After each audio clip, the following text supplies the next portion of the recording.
Bienvenue à Tsukiji, le plus grand marché aux poissons de Tokyo.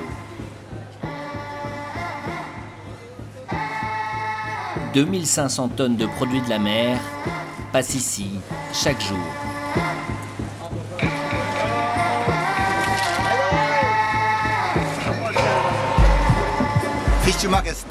Le marché aux poissons commence à 6h30 et se termine à 15h. Et qu'est-ce que vous vendez ici? C'est thon. Thon. Thon. Thon.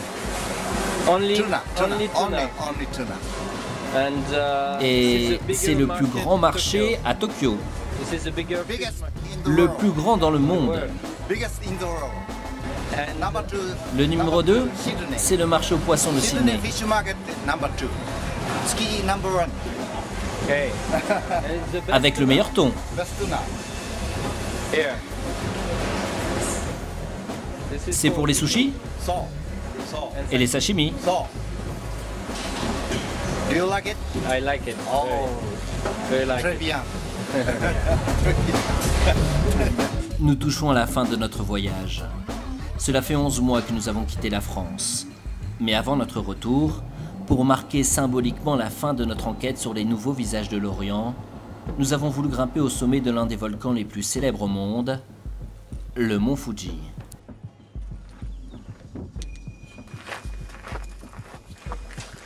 Il est 10h30, on est à 2200 mètres d'altitude à peu près.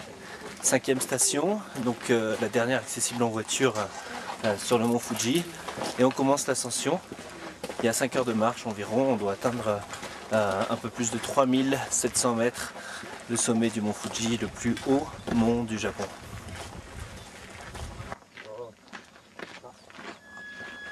Nous sommes le 1er juillet, date annuelle d'ouverture des pentes du mont Fuji. Comme chaque année, une cérémonie religieuse a lieu pour bénir les randonneurs qui font l'ascension de ce volcan et les pompiers qui en assurent la sécurité.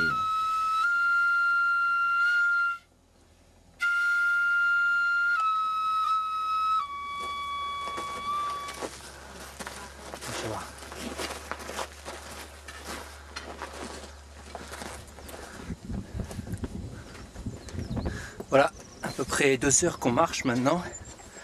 Et, la pente est beaucoup plus abrupte. C'est plus compliqué que le début. On est à un peu plus de 2700 mètres d'altitude. Et on commence à sortir un peu des nuages. Et le sommet est encore à 1000 mètres.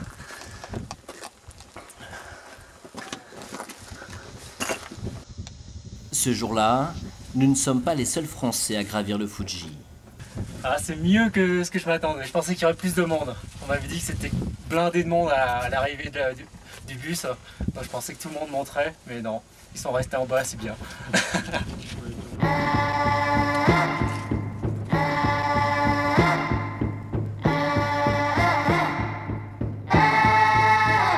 À vol d'oiseau, nous sommes à 9800 km de notre point de départ.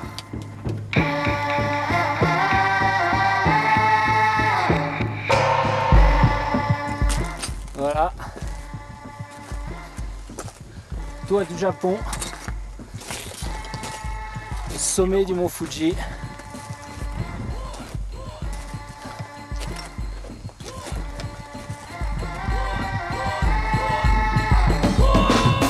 Cela fait précisément 290 jours que nous avons pris la route.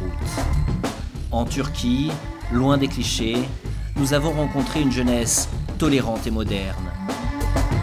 En Géorgie et en Arménie, nous avons découvert des jeunes souffrant encore des séquelles de la chute de l'URSS et des difficultés économiques. En Iran, les jeunes générations que nous avons interrogées sont avides de liberté et d'ouverture. Nous avons vu au Pakistan une jeunesse souffrant du poids des traditions et de l'extrémisme. En Inde, nous avons rencontré des jeunes dynamiques, mais victimes d'un fossé grandissant entre les riches et les pauvres. Nous avons découvert, au Népal, une nouvelle génération avide de paix et de démocratie. En Thaïlande, c'est une jeunesse moderne et ouverte sur le monde que nous avons interrogée. Au Cambodge, nous avons vu chez les jeunes, encore marqués par les plaies du passé, une profonde volonté de changement. Nous avons découvert au Vietnam une jeune génération qui commence à s'émanciper. Au Japon, enfin, c'est une jeunesse repoussant la pression sociale et à la recherche d'un nouveau mode de vie que nous avons interrogé.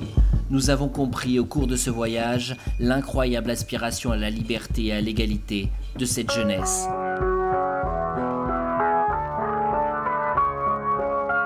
Nous sommes arrivés à l'Extrême-Orient. Nous ne pouvons plus aller plus loin.